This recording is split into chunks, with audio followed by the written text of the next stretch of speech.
Yo! What's up mga kapatid? Nagbabalik na naman si Boss Lucio at ito ang ating huling video para sa taong 2021. So ito ang huling i-unbox natin na budget keyboard. Kaya kung naghahanap ka ng budget gaming mechanical keyboard, baka ito na yung magustuhan mo. Siyempre, pinadala ulit sa atin ito ni Ninong Banggood. So ito ang Blitzwolf KB2. So tara, umpisa na natin.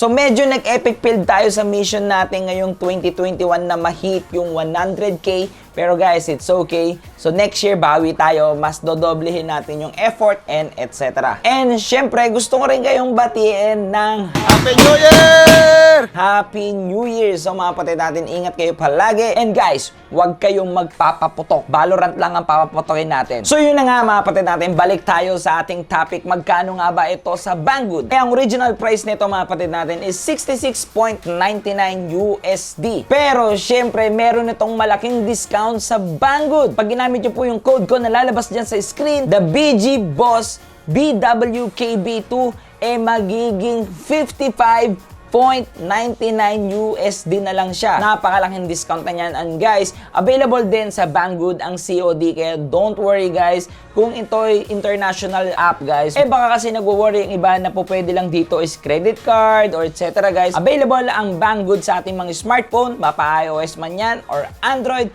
And guys, meron silang COD or cash on delivery. Basta wag nyo lang kalimutan again yung code na yan mga kapatid or yung nandyan sa description box para makaless kayo dito sa Blitzwolf KB2. So sa loob ng package guys, medyo nadurog na yung box natin dito pero it's okay. So nandito ang ating USB Type-C to USB-A. It's a breaded cord mga kapatid. Kahit budget naka-breaded. Buti pa ang Blitzwolf. Keycap puller and switch puller. So alam mo na ang ibig sabihin niyan. Dahil may switch puller, this is a hot swappable mechanical keyboard. So syempre mga kapatid, ang paperworks, hindi mawawala yan. So mga kapatid natin, ito yung ating mechanical keyboard. This is a TKL keyboard. Meron 60% and 65%. So guys, ito yung tinatawag na TKL na merong dedicated arrow keys, insert home guys, print screen lock, pause and etc. guys. Meron siyang other part dito, wala yung non-pad. So guys,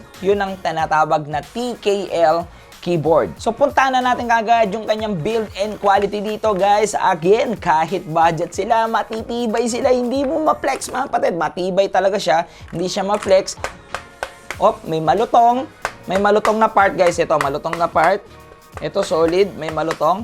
Okay, again, not complaining. This is a budget. It's okay. Kalmahan mo lang. So, it's bead by plastic. Pero makita nyo po dito sa ibabaw na parang hindi siya plastic, mga kapatid. It's parang aluminum brass yung kanyang texture dito. Pero, again, napakaganda ng combination. And para dito sa front side, makita natin dito yung branding ng Blitzwolf. And then yung logo ng Blitzwolf. So, sa other side, mga kapatid, wala tayong makikita. Wala tayong makikita. And dito sa upper part, wala rin. Napakalinis. Guys, baka nagtatanong ka, Boss Lucio, nasan yung USB Type-C interface? Nandito sa ilalim, mga kapatid. Kaya ang ganda ng cable management netong Blitzwolf BWKB2. Siyempre guys, hindi nawawala sa mga mechanical keyboard dyan yung kanilang branding dito. At may rubber fit siya. Nice one. And may riser fit din. Okay. Dito nilalagay yung kanyang USB Type-C. Wow. And then guys, meron siyang lock dito. Para kung gusto mo dito nakalagay sa ibabaw, pwede mo rin pong padaanin dito sa gilid. So, ganyan. Or sa kabila. Depende sa cable management mo. So, ako mga kapatid natin, nagustuhan ko yung features na to kasi mga kapatid, marami sa atin ang mga cable management magugulo. Hindi alam kung saan papunta yung wire ng keyboard. So guys, yung mga ganitong features guys sa mga keyboard, napakaganda na may option ka to left, right, middle.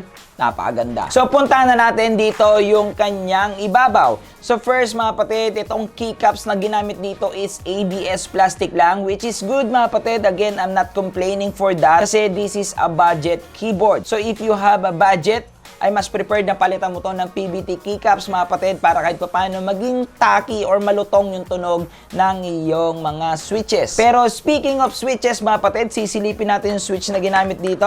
So guys, ito ay Gateron Yellow mga kapatid. Yan ang switch na meron dito sa Blitzwolf na pinadala sa akin. Pero mga kapatid natin, ito ay hindi mechanical switches. Ito ay optical switch. So remove natin switch para makita ninyo. So mga kapatid natin, ang optical switch mga kapatid natin ay gumagana through infrared once na may nag-register na pindot. Unlike sa 3-pin mga kapatid natin na may dalawang pin dito plus the middle. So yun naman yung pinagkaiba nila. Sa performance mga kapatid, wala naman pong pinagkaiba halos, pero sa choices ng switches mga kapatid, onti lang ang choices mo pagdating sa optical. Ito ay 7 lang. Nandyan na nga ang Gateron Blue, Gateron Red, Gateron Black, Gateron White, Gateron Yellow, Gateron Green. Ewan ko, basta 7 lang sila mga kapatid natin. Search nyo na lang po yan. Mga optical switches guys sa Google. Makita nyo yan. So sana mga kapatid natin maglabas din yung mga ibang company, no? Yung mga ibang brand na naglalabas ng switches ng optical, no? Pero mga kapatid natin, if you want to mods this mechanical keyboard po, pwede rin naman. Pwede nyo naman itong lagyan ng mga foam. Pwede nyo i-lube itong optical switch, guys. Pwede nyo lagyan ng mga kung ano-anong modification po. Pwede po. Basta hot swappable, pwede mong magawa ang lahat ng gusto mo dyan. So, syempre, hindi forget budget ito, wala itong RGB. Guys, 2021 na. Pwede ba yun na walang RGB itong mechanical keyboard na to? Syempre, meron, and pwede mong kontrolin yan using the FN keys and the arrow keys. So, nandyan yung brightness, pagbaba ng brightness, speed, okay, fast and slow, transition, and pwede kang mamili ng mga iba't ibang lightning effects using the FN naman, and then the insert, pwede mong palitan yung effects na meron ka. And kung nahihinaan ka, use the arrow keys para taasan yung brightness, or kung nabibilisan ka naman sa effects, use again the arrow keys para bagalan naman yung lightning effects. So, ganun lang kasimpleng ayusin itong Blitzwolf KB2. So, wala namang masyadong special dito sa mechanical keyboard na to. Again, if you're looking lang naman ng budget mechanical keyboard, halimbawa, gumagamit ka ng mga membrane keyboard, and gusto mo mag-step up to mechanical keyboard, guys, tingin ko, this Blitzwolf mga kapatid natin, pwede na sa'yo. Ito yung mga mechanical keyboard na po pwede ka na mag-step up ng onte kung gumagamit ka lang naman ng mga A4Tech or membrane, guys.